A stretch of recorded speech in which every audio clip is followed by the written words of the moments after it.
పవన్ కళ్యాణ్ నెగిటివ్గా మాట్లాడుతున్నటువంటి సిచ్యువేషన్స్ మనం చూస్తున్నాం. పేరు వదిలే కానీ ఏమంటారు రాయపట్టాను గారు? సార్, జరుగుతున్న పరిణామాలు ఏదైనా సరే క్యాడరు వాళ్ళ వ్యక్తిగత అభిప్రాయాలను అభిమానంతో బయట పెట్టుకోవడం వరకు యాక్సెప్టెడే, కానీ లీడర్లు అనేవాళ్ళు పార్టీ అధిష్టానాలకు వ్యతిరేకంగా ఇష్టారీతిగా స్టేట్మెంట్లు ఇవ్వడం అనేది యాక్సెప్టబుల్ కాదు. ఈ విషయాన్ని సీరియస్ గానే తీసుకుంటుంది అధిష్టానం. ఈ విషయం మాత్రం ప్రతి ఒక్కళ్ళు గుర్తుపెట్టుకోవాలి. మీరు తెగేదాకా లాగితే ఏ పార్టీ నుంచి అయినా సరే ఏం జరుగుతుందంటే, సాక్షాత్తు మీరు ఎవరి గురించి అయితే డిమాండ్లు చేస్తున్నారో వాళ్ళ చేతనే మేము దీన్ని ఇష్టపడట్లేదని చెప్పిస్తారు అధిష్టానం. ఎందుకంటే రాజకీయాలు అలాగే జరుగుతుంది కాబట్టి, కూటమికి ముందు ఏర్పడేటప్పుడు కూడా అలాగే జరిగింది కాబట్టి క్లియర్ గా ఇప్పుడు కూడా అదే జరిగింది. మీరు అంత దూరం తీసుకురావద్దు ఫస్ట్. రెండోది సార్, ఇక్కడ నేను జనసేన క్యాడర్ కి సోషల్ మీడియాలో పోస్టులు నెగిటివ్ గా పెడుతున్నటువంటి క్యాడర్ కి చెప్తున్నాను, మీరు సోషల్ మీడియాలో చేసేటువంటి పోస్టుల వల్ల గ్రౌండ్ లో క్యాడర్ ఇబ్బంది పడిద్ది. కారణం most number of people TDP ఎమ్మెల్యేలే ఉన్నారు. మీరు ఈ విషయం గుర్తుపెట్టుకోండి. అలాగే టీడీపీలో సోషల్ మీడియా నుంచి నెగిటివ్ గా కామెంట్స్ పెడుతున్న టీడీపీ క్యాడర్ చెప్తున్నాను క్లియర్ గా, రాబోయే గ్రౌండ్ జనరల్ ఎలక్షన్స్ కాకుండా స్థానిక సంస్థల ఎలక్షన్స్ అప్పుడు క్లియర్ గా హోల్ హార్టెడ్ గా జనసేన క్యాడర్ సపోర్ట్ ఇస్తేనే ఎక్కడైనా మాక్సిమం అభ్యర్థులు గెలుస్తారు. లేదంటే వైసీపీ అభ్యర్థులు కాసు కూర్చొని ఉంటారు. ఈ విషయం మీరు గుర్తుంచుకోండి. ఇరు వర్గాల మధ్యలో మీరు ఇట్లాంటి విషయాల దగ్గర గ్రౌండ్ లో రియాలిటీ తెలియకుండా సోషల్ మీడియాలో గనక పంచాయతీలు పెట్టుకొని సమస్యలు పెద్దవి చేస్తూ వెళితే తర్వాత జరిగేటువంటి పరిణామాలకు బాధ్యులు మీరే అవుతారు తప్ప పార్టీ అధిష్టానాలు అవ్వవు. మీ వ్యక్తిగత ఎజెండాలను పార్టీ కూటమిలో సఖ్యతను కాపాడడానికి బయట పెట్టండే తప్ప విడగొట్టడానికి బయట పెట్టద్దు.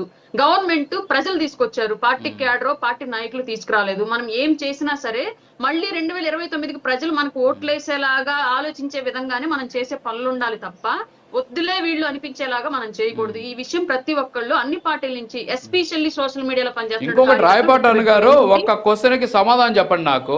త్యాగాలు ఎప్పుడు పవన్ కళ్యాణ్ గారు చేయాలన్నా? ఇప్పుడు అన్ని త్యాగాలన్నీ కూడా ఆయన చేసుకుంటూ పోతున్నారు. సీట్ల విషయం కావచ్చు, పదవులకు సంబంధించిన అంశం కావచ్చు, దాని తర్వాత కొన్ని పదవులు తీసుకునేటటువంటి విషయం కావచ్చు. సో త్యాగాలన్నీ కూడా మీరు చేసుకుంటూ పోతా ఉంటే, సో ఇప్పుడు అనవసరమైన రాద్ధాంతం చేస్తూ ఏదో వాళ్ళ వ్యక్తిగతమైనటువంటి పబ్బం గడుపుకునేందుకు, కూటమిలో ఒక రకమైనటువంటి గందరగోళం క్రియేట్ చేసేందుకు కొంతమంది నాయకులు ప్రయత్నాలు చేస్తూ ఉన్నటువంటి సిచ్యువేషన్ మనం చూస్తున్నాం. సో త్యాగాల విషయానికి వస్తే పవన్ కళ్యాణ్ కూటమిలో చూసుకుంటే పవన్ కళ్యాణ్ గారిని మించినటువంటి వాళ్ళు ఎవరు లేరు.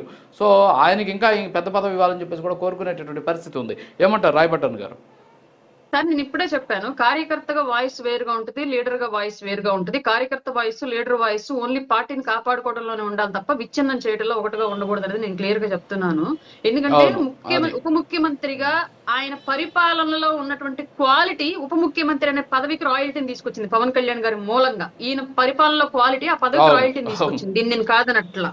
రెండోది, ఇంతే రాయల్టీగా పరిపాలన చేయగలిగినటువంటి సమర్థత నారా లోకేష్ గారి దగ్గర కూడా ఉంది. ఉప ముఖ్యమంత్రి ఆయనకి ఇవ్వడంలో కూడా ఎలాంటి సందేహం లేదు. మేము ఎలాంటి అబ్జెక్షన్ పెట్టట్లేదు, క్లియర్ మా సైడ్ నుంచి. ఇవ్వచ్చు, ఇచ్చినా తప్పు లేదు, ఇది క్లియర్. కానీ ఇవన్నీ కూడా పార్టీ అధిష్టానాలు కూర్చొని మాట్లాడుకోవాల్సిన అంశాలే తప్ప ఎవరో నాయకులు వచ్చి మీడియా ముందు మాట్లాడితేనే, ఇంకెవరో కార్యకర్తలు వచ్చి సోషల్ మీడియాలో హడావిడి చేస్తే అయ్యేటువంటి అంశాలు కాదు. ఇవి రెండు అంశాలను క్లియర్ గా గుర్తుపెట్టుకోవాలి ఫస్ట్. ఇంకొకటి, మీరు ఇందాక అన్నారు త్యాగాలు పవన్ కళ్యాణ్ గారే చేయాలా అని చెప్పేసి, ఆయన క్లియర్ గా స్టేట్ కోసమే నేనున్నాను అని ఆయనే ఓపెన్ గా ఒప్పేసుకుంటున్నారు.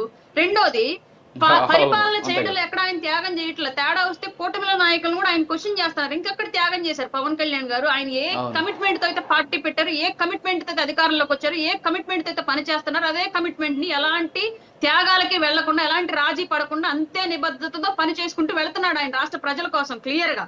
సో అందుకే సొంత పార్టీలో మిస్టేక్స్ జరిగినా సరే నిర్మోహాటంగా సారీలు చెప్పిస్తున్నాడు, నిర్మోహాటంగా బెదిరించి పనిచేస్తున్నాడు వాళ్ళని. ఇంకెక్కడ ఆయన రాజకీయంగా ప్రజలకు ఇచ్చినట్టు హామీలు త్యాగం చేస్తున్నాడు? ఆయన త్యాగం చేసింది ఏదైతే ఏందంటే, మీరు అనుకుంటుంది, నేను అనుకుంటుంది, మిగతా రాజకీయ నాయకుల్ని ఏ దృష్టితో అయితే మనం చూసామో అదే దృష్టితో పవన్ కళ్యాణ్ గారిని చూస్తున్నాం.